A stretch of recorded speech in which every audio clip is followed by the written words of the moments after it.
Welcome to the Evergreen RX, your prescription for living well. Here, we're all about self-exploration, intentionality, and working with our mind, body, and soul for healing and growth. I'm your host, Hayden.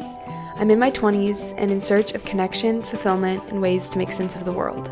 If you're down, join me as I explore tools to bridge the gap between external reality and our deep inner worlds, discovering our own prescriptions for health, wholeness, and expansion.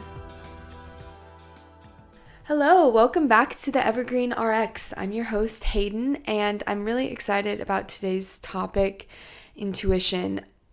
As I'm sitting down to record, I'm also noticing a little bit of nervousness or maybe even a little bit of overwhelm talking about a topic as big and, in my opinion, as important as intuition. To me, kind of similar to last week's episode about routine and ritual, intuition is one of those big pillars of wellness and of a, self-growth, spiritual, or just more a journey to greater intentionality. I think that intention is at the heart of it, and for me has been such an important journey over the past couple of years. So I'm feeling nervous about trying to encapsulate all of it, but I can imagine with this podcast that this is definitely not the last time that we'll be talking about intuition. I mean, for one, it's infused in every topic that we'll discuss, but just trying to take a little bit of the pressure off myself that this is the one and done talking about something that I think is just so important. So that's just a little bit about where I'm at today, where I'm coming from with recording this. But we can just go ahead and jump in with what intuition is. What do I mean when I'm talking about that? So intuition, I see as kind of like a two-pronged thing. So one way you can look at it is as a physical sensation, feeling, something that's really almost primal within us. That's kind of the gut feeling people talk about. When you're in a situation and all of a sudden the hairs stand up on the back of your neck and you're thinking, this is not safe, I need to go somewhere else, or this person is not safe. That gut instinctual feeling of knowing something about a situation that you might not know otherwise or without that feeling. So there's that side of intuition. I also believe that intuition comes with a spiritual link. So outside of just that, primal gut physical draw, I think that intuition is really in the subtle and spiritual and energetic realms. So this can be the idea of connecting to your higher self, a higher power, to spirit, whatever you want to call it, whatever resonates with you. It's really about just getting at that idea that intuition is something bigger and greater. If we pause for a second and just think about intuition, connecting what that means for each of us, maybe taking a moment to feel into if what I'm describing connects with you at all. That idea of getting that gut feeling or a time where something just pops into your head, starting to already cultivate while we're talking about this, touching in with that sensation in you, because I can guarantee that every single person listening has encountered their intuition, has been guided by it before without maybe noticing, without realizing, even with it feeling like it was coming from somewhere else, something outside of you. I am 100% sure that everyone has had an experience that was intuitively led. Because this is a foundational thing that we have to remember sometimes when coming back to our intuition, or when even just trying to strengthen that relationship, is that it does exist within all of us. That it's not a special gift given to the few or something that you can only access in certain times or ways. It is something that lives within all of us at all times, which I'm jumping ahead of myself because we will get into some of the beliefs and sometimes blocks around intuition later in this episode. But anyway, hopefully you're already connecting a little bit with what intuition is and what it feels like to you. Something I think that's important to talk about here is how it sounds different than the brain, than our logic, than, your kind of cognitive knowing. Intuition typically comes in a softer, quieter, more gentle form than the typical voice that's always running in our head. We get thoughts all throughout the day about a range of a million different things that sound one way. And intuition typically comes in with a different voice, with a different sound to it. Like I'm saying, it can be a whisper, it can be a fleeting image, a quick feeling. It speaks in these subtle and sometimes even symbolic languages, which, unfortunately, part of that is that it can be harder to tap into because the ego mind, the brain, it is more commanding and louder, and we're more used to that kind of communication. So tapping into something subtle and softer can be a new experience. I know that was definitely a new experience for me, and even still is something that's challenging because I love a good instruction. I love a good, clear, concise ABC, here's what you got to do. And intuition rarely, if ever, comes in that package.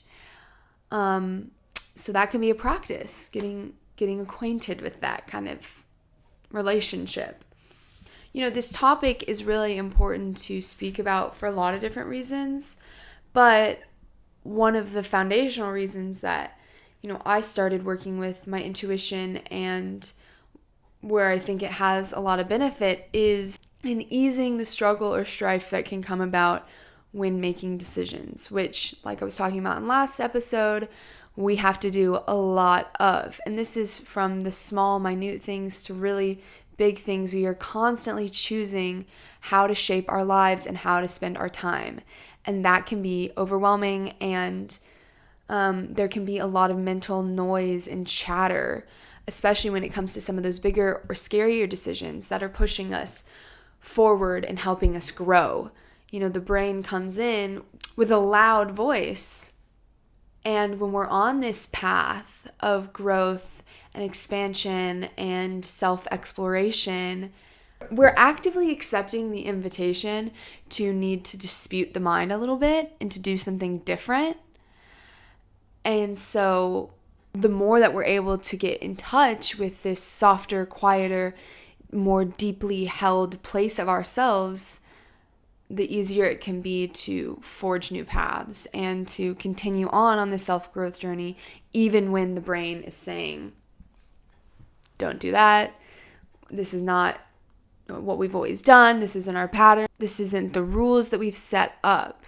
So going back to intuition being linked with decision making, what I really mean by that is intuition is kind of the vehicle, the method, maybe the roadmap for how we move through the world, what we put our energy and time to, and how we show up. So this can be in overt and covert ways. It's like maybe you are overtly sitting down, getting in touch with yourself, letting an idea drop down and then pursuing that. Okay, that's one way.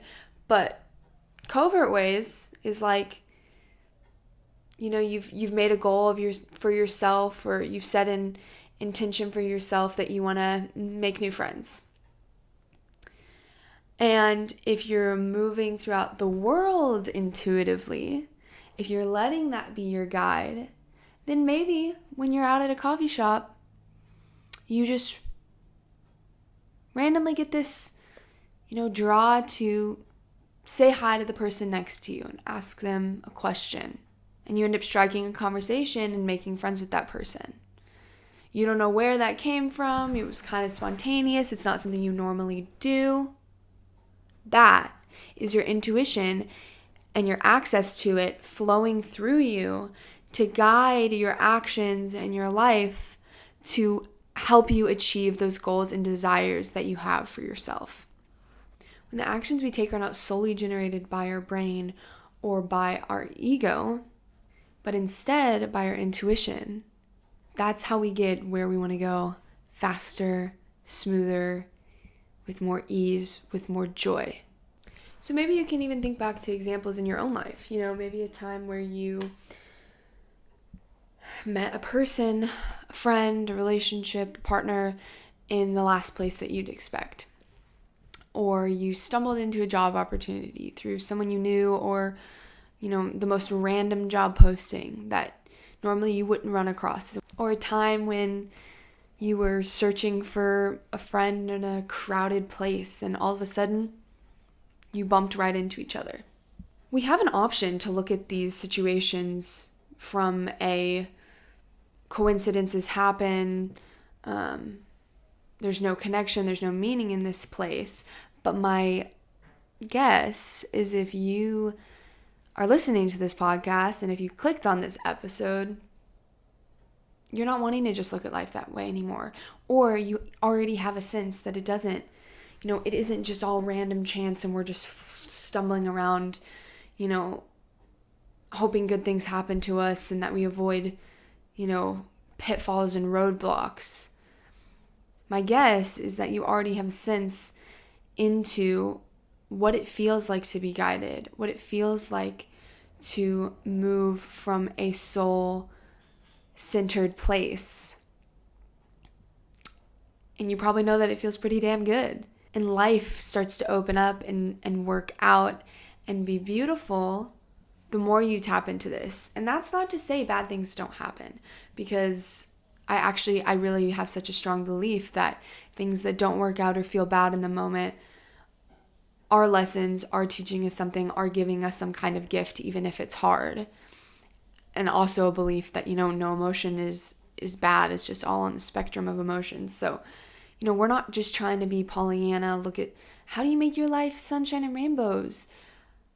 What I'm saying here is how you use intuition as a tool to flow through life and everything that life brings you.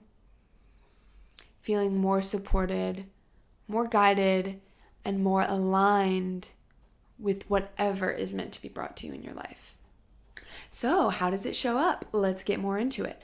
Like I already said, intuition usually comes as a quieter kind of sense. It's not going to be commanding like our minds can be sometimes. She's gentle. She's got a really feather soft touch. So it can be really helpful to know all the different ways that we can sense into this, so that when our guidance comes, when these messages show up in our consciousness, we don't miss them. Intuition can come as a knowing.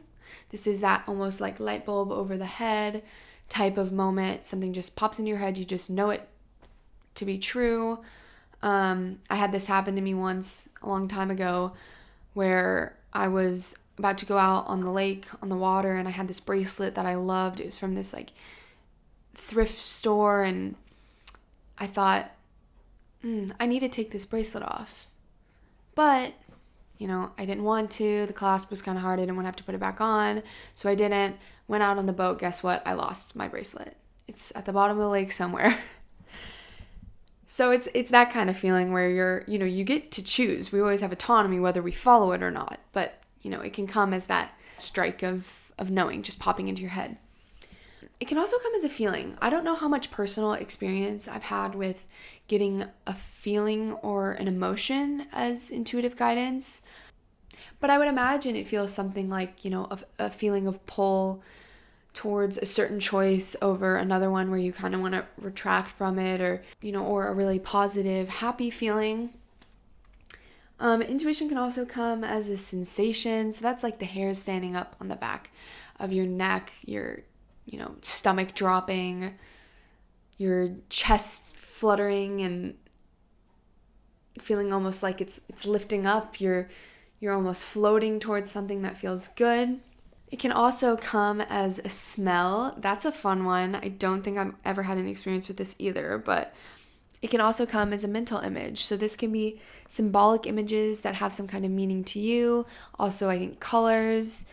I think for myself, the way that this shows up a lot is kind of color impressions with certain people, which, you can take to be a little bit of like the energy that they're bringing or what their personality is. And I have a hard time even putting into words like what the colors really mean, but I just get like a sense for what they mean. Like if something shows up and it's kind of like orange, can't really tell you what that is communicating to me, but inside of myself I know, like I just can't put it into words, but I just understand it. And I think that's a very common thing with any of these ways of feeling intuition, is that usually it's not something that's like super easy to put into words because it comes in all these subtler or more abstract realms.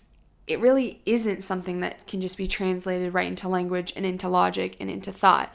That's going too much back up into the brain, when really all of this is more in tune with a bodily or energetic, emotional body sensation that doesn't work the same way as our brains and as our thoughts do. So hopefully as I'm talking about this, maybe some things are popping into your head of what your personal experience is, or even just what resonates with you. Definitely as I was learning about it and somebody was saying, oh, it can come as a knowing, I knew, probably intuitively, that was a way that I experience it.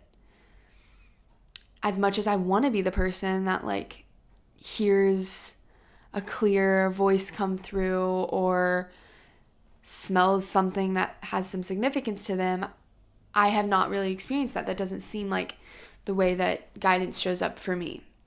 Probably about 3 years ago, I really started down a journey of coming back in touch with the more intuitive, softer, more trusting parts of myself. The parts of myself that didn't just live up in my head and in my thought and what I could, logic out for myself. I was noticing that was causing a lot of anxiety. I would feel paralyzed trying to make a decision. And overall just feeling kind of lost, feeling like I was pushing myself into all of these boxes, but I wasn't actually like prioritizing what felt good or even knowing how to get in touch with what felt good. Intuition helps us so much in feeling more spiritually or even physically connected to the world around you, to the people around you. One of my favorite things my therapist has taught me, and something that we've come back to a lot over the years that we've worked together, is, the image that you're in a canoe and you're paddling on a river. And you have the choice. You can paddle upstream and you can work really hard and you can rely on yourself and only yourself.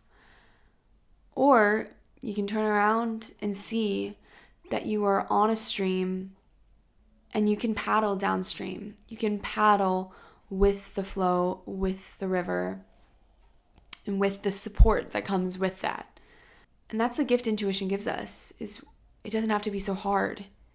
The idea is, we're turning our canoe around. And there is trust and there is faith that can come up around letting ourselves be guided, letting ourselves go with the flow.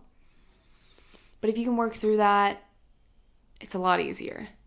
So you might be wondering a little bit, how do I do this? This sounds kind of cool. I'm a little bit interested. So the first step to really building this relationship with your intuition is about dismantling limiting beliefs and programming. So this is something that might have already come up with you as I'm talking, that little voice in your head that's going, interesting, but this is bullshit, or she's crazy, or you can never do that. Life can't be that easy. You got to use your head. Things only work if you do. You make your own destiny. A lot of different thoughts can come in. and doubts and, like I'm saying, trust. There's that trust piece of, if this isn't something you've experienced a lot before or have, consciously been aware of, like, it's gonna take some time to get there and build that relationship and see how it works for you. Just like any other relationship we would have with another person, you're not gonna like dive headfirst, because a lot of thoughts, a lot of worries or concerns can come up around that. Yeah, just noticing what those limiting beliefs are for you, noticing your blocks to thinking that this is something that you can have access to and you can also use as a tool. I think a big block for people around intuition is that it's limited just to psychics or healers. And for some people, psychics and healers seem just like batshit and woo-woo in general. And to other people, it can be like, okay, yeah, maybe I'm on board with a psychic, but I don't think I am one. So how do I use this? I don't have that special power or ability, which is something I thought for a really long time too, and still sometimes think is like, oh, seems like this is kind of like a magical power, and I don't think I'm very magical myself, so how am I supposed to use this? How am I supposed to trust anything that feels like a message that I receive or, guidance? So yeah, that's a big one to dismantle. I mean, I can just tell you here and now that it's not limited to psychics, it's not limited to healers. Everybody has it, everybody can do it. Yada yada yada. Maybe that'll help you. But maybe it'll be something that you just have to work through over time. I definitely did. Didn't matter as many times as I heard it from teachers and mentors in this space. I was like, yeah, okay, but I'm unique in the way that I am not special and I can't do this and you can. So it was just a process of working through that, probably still working through that. Another big one is the idea that our brain and our logic somehow has more legitimacy than our body, our heart, our soul. This is so common.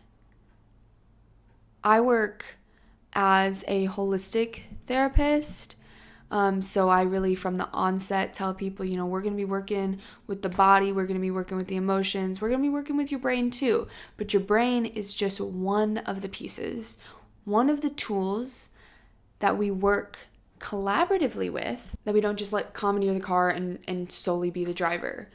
Yeah, somewhere along the way, the brain, took power and has convinced us that it has more value than other parts of our being and of our experience. And it makes me kind of sad, honestly, because I've seen so many people that have divorced themselves of their body, of the beautiful connection they have with their feelings and what it's like to be a human, and just solely listen to and rely on the messages from their brain that are typically or can be harsher and sometimes meaner, more critical, more demanding.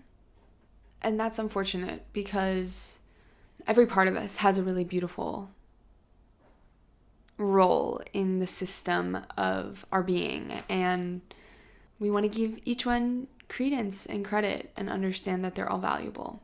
So another part of the journey to using your intuition as your guide is really committing to a practice. This looks different for everybody, and it's really important, I think, to figure out what works for you and what really resonates for you. For me, I've gotten really into tarot, oracle, just reading, pulling cards. The imagery on the cards, the meaning that's associated with them for, hundreds of years, that kind of storytelling narrative aspect with reading tarot just really works for me, and I enjoy it a lot, which I think is a huge key, is if you enjoy the practice that you're doing. Other tools that I like to use are journaling. A good way to kind of get out of your head and into the flow more is just automatic writing as fast as you can about whatever pops up, even if it sounds like nonsense. You might be surprised at what shows up, what comes out. I definitely have been meditating. Meditation can look like sitting and listening to some audio and closing your eyes, but it can also be through walking, through movement. We're going to talk about mindfulness next episode, so we can talk a little bit more about what meditation and mindfulness looks like outside of just the traditional method. But I do think that the traditional way of sitting and being quiet and still and making space is a super helpful tool for getting in touch with your intuition, because like I said, that soft, subtle energy, that guidance comes through, is really hard to tap into if we don't have any space or any quiet throughout our day, because we might just miss it. Yeah, so those are some tools that I like to use. I think some other great ones are art of any form, playing an instrument, things that get you into that kind of flow state where, you lose sense of time and you feel really in touch with yourself. Whatever it is for you, though, the importance is really committing to it.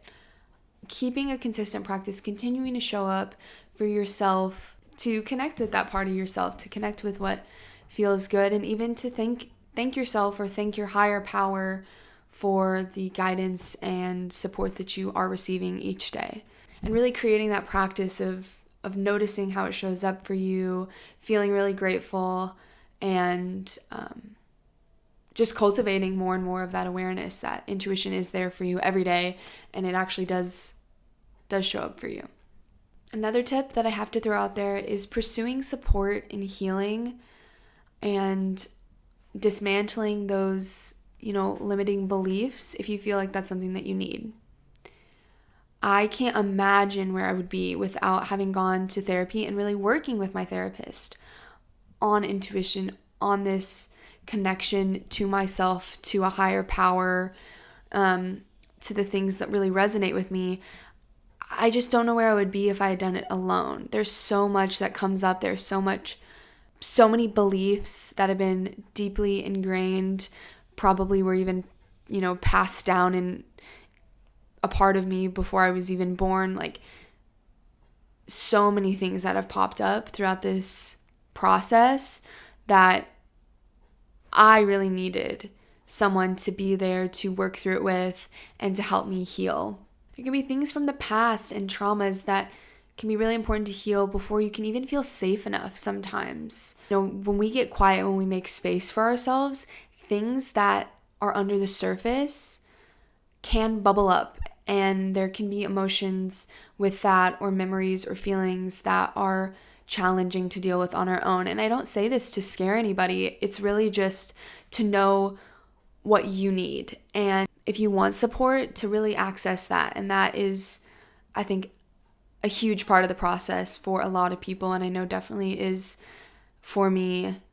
So yeah, I think just knowing that things can show up as we create this new way of moving through the world and being with ourselves. And sometimes a professional can be really helpful through that process. Also, mentors. Mentors is a great thing. This can be people that make podcasts, that write books, maybe somebody that you know, or even a friend to share some of the guidance that you got with. This can be a really exciting process, and it's fun to have people to share it with that understand where you're coming from, that you can talk to about it. I think intuition really opens the gates to a lot of different areas of wellness and, spirituality or self-growth. And so having a partner or a mentor to go through some of that with and to just process out loud is helpful and sometimes really fun. The last thing I really want to touch on, because it just naturally comes up around thinking about intuition for me, which is the idea of female intuition.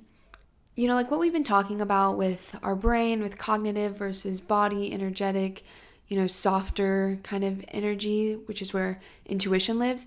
It's kind of that idea of, left brain, right brain, feminine energy versus masculine energy. And in our society, masculine energy has been valued very highly for a really long time. That, left brain, very logical, very facts and numbers based type of thinking, concrete thinking, is seen as more important than that right-brained, artistic, fluid, flowy, feminine energy. And there can be a lot of wounding and blocks around that. But also underscoring that, we don't have to justify this. We don't have to justify intuition. We don't have to justify what we feel is right, what we feel drawn to, and what we don't. It is the age-old thing of women having a sense of, a situation being dangerous and then talking themselves out of why, oh, I don't want to be rude. Like, this guy probably is fine. Or, I don't want to be dramatic. I don't want to be too emotional. That is part of the unraveling and healing that I think goes hand in hand with using this tool, because for so long, any decision or choice or way of moving through the world that had to do with emotionality or intuition or anything that couldn't just be put down on paper or pointed to as concrete fact was questioned and was undermined. And what we're really doing here is coming back in and reclaiming the value and the beauty and the skills and gifts that come along with tapping into our intuition and tapping into the parts of ourselves that have been neglected or shunned or pushed away because of this idea that it had no value. So that's my soapbox. So hopefully at this point you got a lot to think about, a lot to chew on. Maybe you're feeling some excitement over growing an intuitive practice in your life and using intuition as your guide. It's such an amazing thing when you start to do that, and I think any of you listening will really see that very quickly with this practice. But I want to go ahead and throw out your dose. So your dose this week is to really find how intuition feels for you. I gave some examples, talked a little bit about what it feels like for me, but really setting aside a little bit of time for yourself to play with those different senses I was talking about. Is it a smell? Is it a mental picture? Is it a knowing? Just sitting and getting quiet for a little bit and seeing what comes through, seeing what sense jumps out to you. And if none do, no worries. It is a process and there is no timeline to it. But I will say, usually the first thing that pops into our head is the right one. And so even if it's just for a fleeting second, you think, oh, I don't know. I really get what she means about, a mental image. Just holding on to that second before, all of the thoughts, all of these beliefs, all these things we're talking about dismantling come flooding in and make you question yourself. That's a win. That's something to go off of. And then a little something to chew on is to think about times in your life where you have been guided before. Like I said, 100% every single person has been at some point in their life, even if it feels super small. But just calming back through a time where you did feel guided or you did something that was unexpected or out of the box for you that you're kind of like, I don't know where that came from, or I don't know why I said that, or I don't know why I did that. All of that is guidance. All of that is intuition. So just finding one example or maybe many examples to show to yourself that you do have this ability, that it has been with you all along, and that it's something that you can get back in touch with. So yeah, that's all I got for you. I'm sure we're going to be talking about this topic plenty more as we go along. So if something stuck out to you, if something seemed helpful, then hit follow and keep listening and being a part of this community. Please message me on Instagram or send me an email if you want with anything that stuck out to you. If you have a question, I would love to hear from you and really continue building up this evergreen community. So yeah, next episode is going to be all about mindfulness. So stick around if you're interested, and I'll talk to you soon.